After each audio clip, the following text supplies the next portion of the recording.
Stella here from Meeple University. I'm here with Shaun from Ryder Games. How are you, Shaun, today? I'm doing very well. How about yourself? I'm very well, thank you, especially now talking to you. Thank you. So, we know about this game. I'm glad that we managed to cover this game. So, can you please tell us about the Cruse Crew? Absolutely. So, this is our first cooperative game set in the graphic novel adventure line. Yeah. So the graphic novel adventures are like the old game books that people grew up with, but done in comic book format, right? So fantastic. Lots of fun, right? Like that was a big part of my childhood. So, so what these are is going to be 4 different kids who are Robinson Crusoe's children, right? And they are tasked with claiming the treasure and things like that because their dad's sick, right? So, yeah, when your dad gets sick, it's hard to go treasure hunting. So, like if you look at this first page here, it kind of introduces you to the family, and this is the guy who your dad works for. His name's Replayability. He's a pretty rude guy who's got you working for him real hard.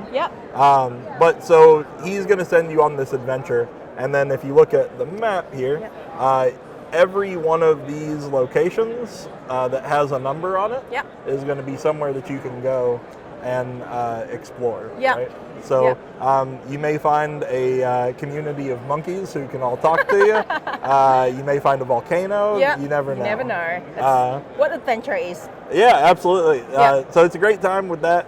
The big thing about it is that every single character has different player powers. How many players? 1 to 4.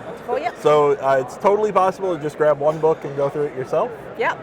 Or you can go through with up to 4 people, and every character sees different puzzles. Oh wow! So about 70% of the books run concurrently. And then the other 30% of the books are totally unique to each character. That's fantastic. So do these characters know what the others are experiencing at the time, or is that one? How does it work? Absolutely. So you'll be able to communicate. So for example, Gabby is the queen of puzzles, right? So if you remember like the Sherlock Holmes show with like Benedict Cumberbatch, she sort of does that, right? She sees numbers flashing and everything and can solve puzzles. Nita here can jump high and climb things that like his other siblings can't get to. A great example is in the very beginning of the book. There's a cookie jar on a shelf that only he can get to. That's a very useful skill. Absolutely. I like cookies, so that's the and then Sarah can talk to animals, right? And she has this little cat purr. That's her little companion. He can kind of help her sniff some things out and everything. And then Kick likes to break things. So he's got a big hammer, and he can break things with a hammer. Even though he's a child, somebody's given him bombs, and he can use those too to blow up the walls and things. So when they communicate, for example, let's say that Kick gets himself in trouble and blows up a wall and finds himself stuck in an area that he doesn't know how to get out of, Gabby can maybe look where she is and say, hey, here's what I'm seeing, and that can help Kick find his way back. That's fantastic. Thank you. I've never actually, I can't think of any games quite like that actually. We're really proud to do it for that reason. We think that we're pretty unique in the market right now. There's definitely some other things like it, but not necessarily doing it the way that we are. Fantastic. So is this, obviously there's a lot of way you can solve the things, and a lot of, is it scenarios? It is, So every island will be like a session. And then on top of that, as you can see here with the pieces, we have the little statues, the pearls, fantastic, and then the rubies. So each one of those, when you start the game, you're going to choose what you're going for. So if you're going for statues or pearls or rubies, when you're going around on the island, you're only going to look for that. You can find some of the other things sometimes and convert them. Like maybe somebody will give you a statue for 7 rubies or something, right? But so then when you get back to Replayability after time has run out, he'll grade you based on how many of that you found. I see. So there's a ton of replayability, right? Because we have like 7 islands, and each island can be played 3 times for 3 different treasures, and then 4 times for the different characters. So you can play the game 20 times. I can see that, and it comes in this neat little box there. Well, not that little, but it's really good pack here. So is that the final components? It is, yep. So this is actually a Origins release. We've never had this at another show so far. Fantastic. So this is brand new to the public. Yeah. And it's something that we're really, really excited about. Available if people are here, they can just grab it, bring it home. Yep, and it should be in retail within, like, I would say the next 30 days. Yep, and online as well? Online as well, yep. So vanrydergames.com or any of your favorite retailers. Okay, I'll put a link as well in the descriptions below the video once I finish editing with it. So is this going to be, like, are you thinking of expansion? I'm just maybe thinking a little bit much ahead, like there's going to be like extra adventure scenarios coming. We definitely are.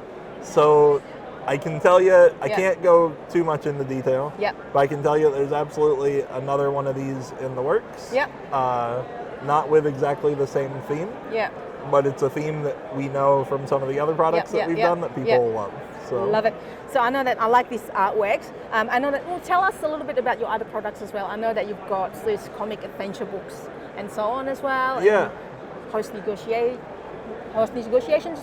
Absolutely. On Kickstarter as well, So we just finished our campaign for Hostage Negotiator Career, which is the end to Hostage Negotiator.